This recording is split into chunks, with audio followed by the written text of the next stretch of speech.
o Felipe Salto, economista-chefe da Warren. Deixa eu ver se o Felipe Salto está conosco. Agora sim, temos o Felipe. Muito boa tarde, Felipe, e bem-vindo ao nosso closing. E não sei se você está me ouvindo, porque tem um retorno aqui para mim. Então, agora sim. Boa tarde, tudo bom? Boa tarde, boa tarde. Felipe, primeiramente eu queria comentar com você sobre essa notícia vindo de Brasília do ministro Haddad, que anunciou uma revisão das isenções tributárias, que o Brasil concede, que são um valor expressivo em relação à receita, e Haddad falou de pelo menos 150 bilhões de reais que seriam recuperados com essa revisão. Qual que é a sua opinião? Você acha que isso é possível e em quanto tempo seria possível uma revisão completa, ou pelo menos uma revisão relevante dessas isenções, desses benefícios tributários? Bom, primeiro que essa é uma agenda importante e que já se tentou outras vezes, a revisão dos chamados benefícios fiscais, incentivos tributários, desonerações, regimes especiais ou simplesmente renúncias tributárias. O problema é que enfrentar essa agenda significa mexer em uma série de interesses setoriais, de grupos específicos, de setores que são beneficiados, de grupos da sociedade que são beneficiados, e isso não é nada trivial.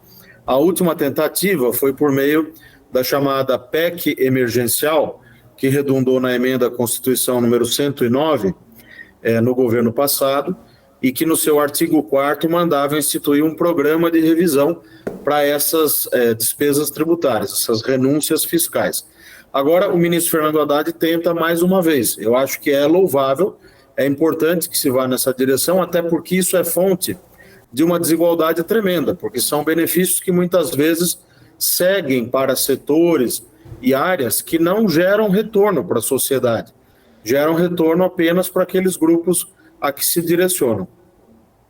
Pois é, né, Felipe? Exatamente esse é o ponto, porque, como você lembrou, já foi tentado no passado, inclusive, se não me engano, e a partir de 2014, 15, a ex-presidente Dilma realizou, ela concedeu, né, esses benefícios tributários, não deram retorno, teve um custo muito elevado, não aumentou o investimento, não aumentou o número de pessoas que foram contratadas por essas empresas, se tentou voltar para trás, mas não se conseguiu eliminar nos governos que se sucederam esses benefícios. Inclusive, o governo passado também tentou dar uma olhada para ver se conseguia eliminar, pelo menos reduzir alguns deles, mas a força do lobby dessas empresas é muito grande, esses grupos de interesse é muito grande lá em Brasília.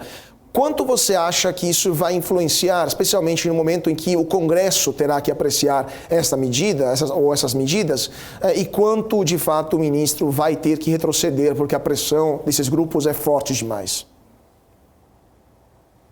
Não, eu acho que não há ainda que se falar em retroceder, porque está começando a propor essa linha de atuação.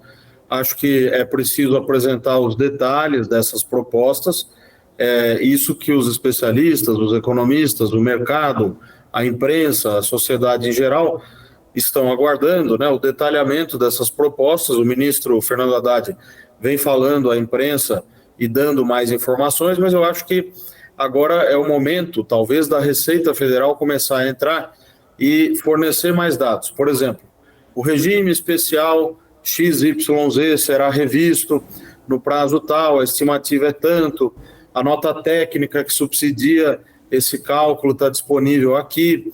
Então, esse tipo de respaldo e de subsídios e de fundamentação é que, a meu ver, está faltando. Eu acho que já passou do momento do governo apresentar essas contas para que não fique apenas um número, né, 150 bilhões ou 100 bilhões, e aí ele fica exposto a críticas, porque, por exemplo, quando diz que vai fazer um resultado primário, que é receita menos despesa sem considerar o gasto com juro, igual a zero no ano que vem, sendo que vai partir de um déficit, segundo o próprio governo, de 107,6 bilhões neste ano, então é difícil de apostar nisso, né? Porque ainda não há clareza sobre essas receitas novas.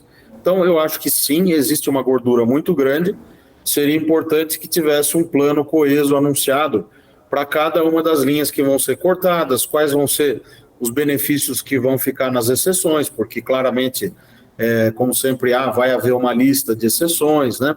Eu lembro que o Simples Nacional está lá dentro, por exemplo, a Zona Franca de Manaus e outros benefícios que a gente pode citar, que são antigos e que dificilmente vão ser mexidos. Por outro lado, há uma série de outros, como, por exemplo, os abatimentos no imposto de renda pessoa física dos gastos com saúde, que vão diretamente para subsidiar as pessoas que têm renda mais alta, principalmente, que declaram o imposto de renda e se beneficiam ao apresentar notas de exames médicos ou de consultas médicas, e isso também poderia ser com facilidade revisto. Eu digo com facilidade, mas não sem enfrentar o custo político, né? Todas essas medidas, da mesma forma que o corte de despesa, elas embutem também custos, né, políticos.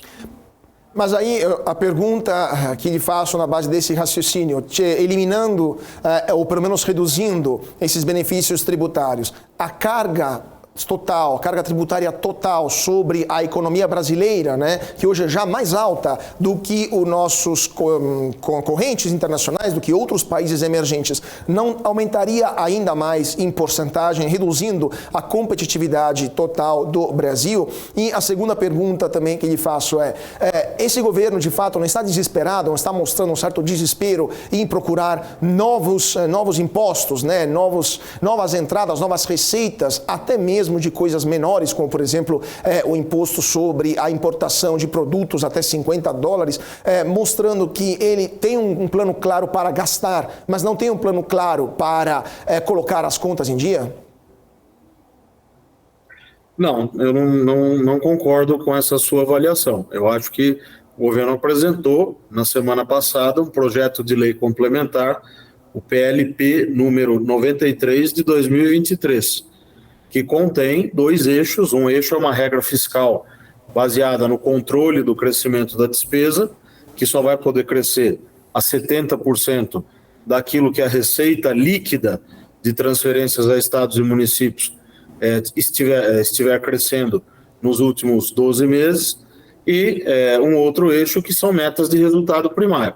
Então existe um plano anunciado e agora a discussão é em cima de como os detalhes desse plano vão ser aprofundados no Congresso Nacional, se vai haver algum aprimoramento, se vai haver algum questionamento, e nesses últimos dias o debate tem se dado em torno disso.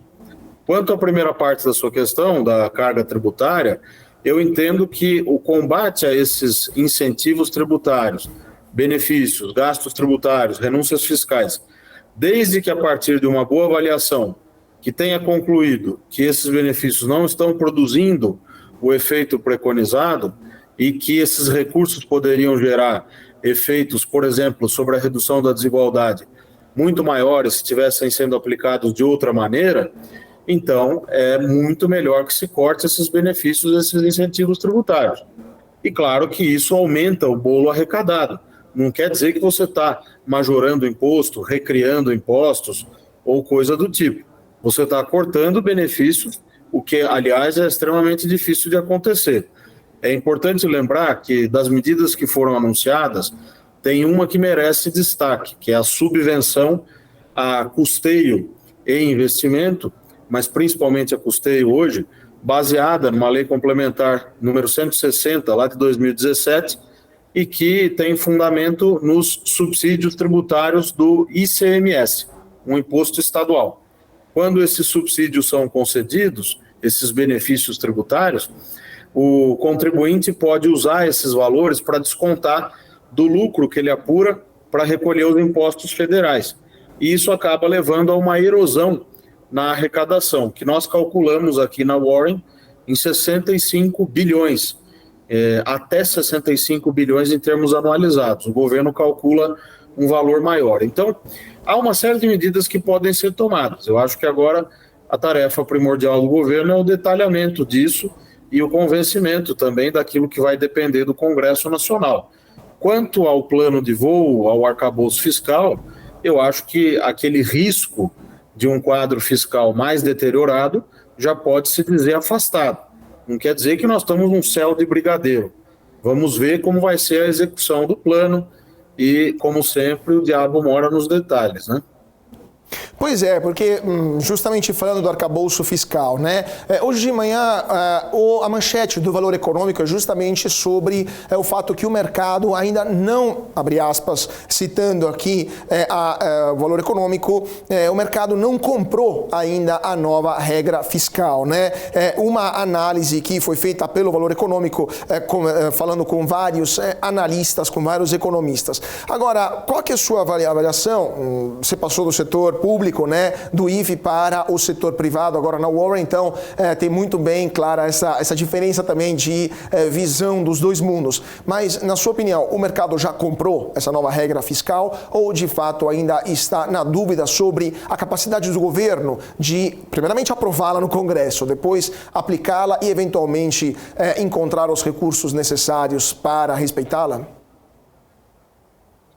Bom, eu acho que há uma divisão. Claramente você tem opiniões divergentes, né? Se você pegar os principais colunistas de economia, por exemplo, alguns estão mais otimistas, outros estão mais pessimistas.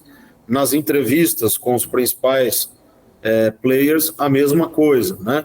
Então tem pessoas que atuam na área que estão mais com uma visão parecida com a minha e tem outras que estão com uma visão menos otimista, que acham que a regra é ruim, que não vai produzir melhora na dívida pública, que é um tiro na água e coisas do tipo, né? Então, como é que o mercado vai se convencer? Com a prática. Então, quanto mais o governo conseguir tomar medidas para mostrar que o arcabouço de fato é para valer, tanto maior vai ser o convencimento, né? E isso ajuda também do ponto de vista dos juros, porque esse maior convencimento por parte do mercado financeiro representa um custo médio da dívida mais baixo e isso ajuda também a estabilizar a relação dívida-PIB ao longo do tempo. Agora só uma pergunta telegráfica também, porque eu queria fazer outra sobre a questão da taxação de importações. Mas para terminar esse assunto do arcabouço, você não acha que de fato o governo se comunicou mal, ou pelo menos as regras são muito mal explicadas, né? Tem muita gente que está achando muito difícil entender de fato, porque ainda está estudando por quanto é complexa a regra no arcabouço, como isso será aplicado, quais serão eventualmente os gatilhos automáticos que entrarão em vigor. O governo não se comunicou mal, ou pelo menos não desenhou de forma muito complexa, muito complicada, quase bizantina, esse arcabouço fiscal?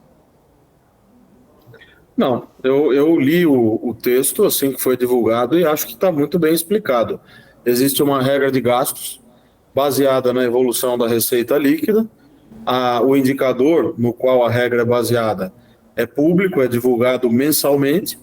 Os descontos que são feitos das receitas chamadas não recorrentes também são dados públicos, os dividendos pagos por estatais, os royalties do petróleo, recursos que vêm de exploração de recursos naturais, essas receitas que vêm de exploração de recursos naturais e receitas de concessões. Então, essa variável da receita, se ela crescer X%, a despesa poderá crescer 70% de X.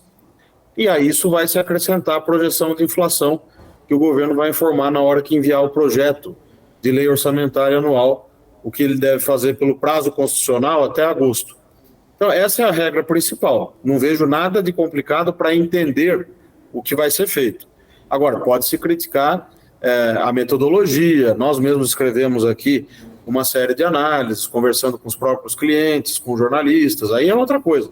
É discutir os detalhes da formulação, mas ela é plenamente compreensível, assim como a outra parte da regra, que são metas para o resultado primário, que é receita menos despesa sem considerar o gasto com juro.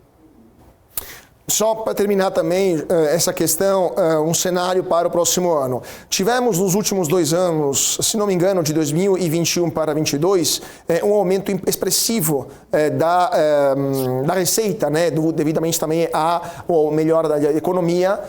Me corrija se estou enganado, também após a volta da abertura, após a retomada da Covid, né, do fim da Covid. É prevista uma redução para este ano, segundo os cálculos de vocês? Vocês estão prevendo algum tipo de redução natural, devidamente uma certa estabilização, até redução da atividade econômica? E isso poderia impactar, eventualmente, com essa redução da receita, a possibilidade do governo gastar, na base da nova regra fiscal, no ano que vem? Qual que é a visão de vocês e o que vocês acham que o governo vai ter que fazer para poder manter esse nível de despesa, se não me engano, o mínimo é 0,6%, né, de gasto, de piso de gastos, se as receitas de 2023 diminuírem muito em relação a 2022? Bom, a regra que está colocada na mesa, quando a gente projeta as receitas líquidas com aqueles descontos que eu mencionei, até junho de 2023, acumulada em 12 meses, e descontando a inflação nos termos também colocados no projeto de lei complementar, em termos acumulados. Contra os 12 meses imediatamente anteriores, o crescimento real desse indicador é de 0,85%, considerando aí a nossa projeção de inflação até junho, ou seja, para 2 meses que estão faltando, 3 meses na verdade, e também as projeções de receita que a gente faz até junho, 0,85% de crescimento real. Então, pela regra, 70% disso daria um pouco mais do que 0,6%. E aí, quanto a despesa poderia crescer, então, no ano que vem? Em termos reais, 0,6%. Em termos nominais, é o 0,6% mais a inflação que se observar em 2023, que vai ser aquela informada pelo governo no âmbito da apresentação da proposta de orçamento. Então, isso significa que, vamos supor que essa inflação de 2023 seja de 6%, só por hipótese, que é a nossa projeção aqui na Warren, então você teria no ano que vem uma inflação, também nossa projeção, de 4,2%, e a despesa crescendo, aquele 0,6% que eu mencionei, mais os 6%. Só para simplificar, 6,6%, descontando os 4,2%, você teria aí um crescimento real em torno de 2,3% a 2,4% para a despesa depois de transcorrido o ano que vem. Então, isso é o que aconteceria no ano que vem. Perfeito, perfeito. Agora, a última pergunta, Felipe, sobre a questão dessa taxação, que também é a nossa segunda notícia de hoje, a declaração do ministro Haddad, do acordo feito com as plataformas digitais asiáticas para o pagamento de impostos aqui no Brasil, nas regras que o Ministério da Economia, da Fazenda, vai decidir, né? A questão é, o ministro Haddad ele está calculando se não me engano, um possível aumento da receita de 8 bilhões de reais. Não sei se esse é o cálculo que vocês também estão fazendo na Warren. Você acha isso factível? E isso também, o ministro também está falando que esse aumento do custo, de fato, do preço dos produtos não vai cair em cima dos consumidores, e ele citou também aquilo que disse aplicado na Europa, a Digital Tax, né? Agora, é factível isso? É realista? Porque, de fato, é muito difícil entender como uma empresa de varejo vai aceitar arcar com prejuízo de aumento de custo derivante de novos impostos aplicados aqui no Brasil. Qual que é a visão de vocês aí na Warren sobre essa batalha entre o governo e as varejistas asiáticas? Eu acho que esse tópico ainda está muito confuso, faltam informações para poder estimar esse tipo de efeito fiscal. Aí entra na crítica que eu venho fazendo e que eu fiz no início aqui da nossa conversa, quando falávamos das desonerações tributárias. O governo precisa começar a divulgar essas notas técnicas. Por exemplo, esses 8 bilhões não podem ficar soltos numa entrevista, numa matéria de jornal.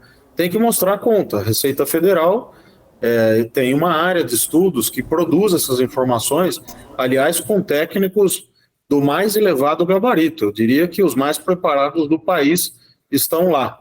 Então, ao divulgar essas informações, a gente poderia fazer o escrutínio e observar se esses 8 bilhões se referem a tais e quais setores, em que período vão entrar, etc.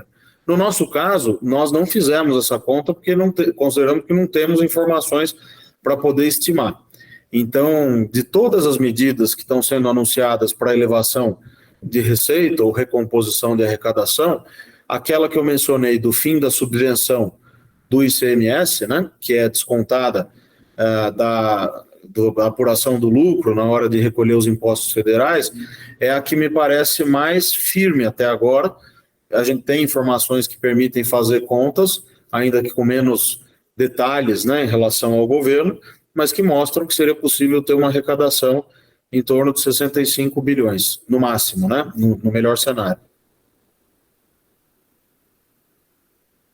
Acabou de chegar agora, porque o ministro Haddad também diz que mandou estudar uma análise para tributar o uso de juros sobre capital próprio por suspeitar de abusos. O que vocês na Warren estão achando disso, e existe de fato na mesa uma hipótese para eliminar, para por fim a existência dos juros sobre capital próprio, e qual é a sua opinião se isso de fato for apresentado pelo governo? Eu acho que nós temos que avaliar as propostas, né? Primeiro, eu tenho sempre essa prática, eu estou há 15 anos, pelo menos, analisando contas públicas. Desde antes de sair da faculdade, eu faço isso, né? Primeiro em consultoria, depois no Senado Federal, na academia também, no mestrado, na Instituição Fiscal Independente, na Secretaria da Fazenda de São Paulo e no mercado financeiro agora. Então, uma coisa que eu aprendi é que não se deve analisar uma coisa que não tem nada de concreto ainda, né? Então, primeiro precisa ter a proposta, depois a gente vai analisar. Perfeito, perfeito. Então, eu queria agradecer muitíssimo o nosso convidado de hoje, o Felipe Salto, economista-chefe da Warren, ex-diretor do Instituto Fiscal Independente e também ex-secretário de Finanças do Estado de São Paulo, e também autor, lembramos, de um livro muito interessante, que é Finanças Públicas, né? Um livro, se não me engano, de alguns anos atrás, ele organizou junto com o Mansueto de Almeida, leitura obrigatória para quem quiser entender melhor de finanças públicas. É uma coletânea de artigos de vários economistas que foram organizados pelo Felipe. Então, é uma leitura que eu tive com muito prazer no passado, então aconselho para todos quem quiserem dar uma olhada. Muito obrigado, Felipe, por sua participação, e com certeza voltaremos a conversar sobre novidades do arcabouço fiscal. Bom trabalho para você. Muito obrigado, um abraço a você e a todos.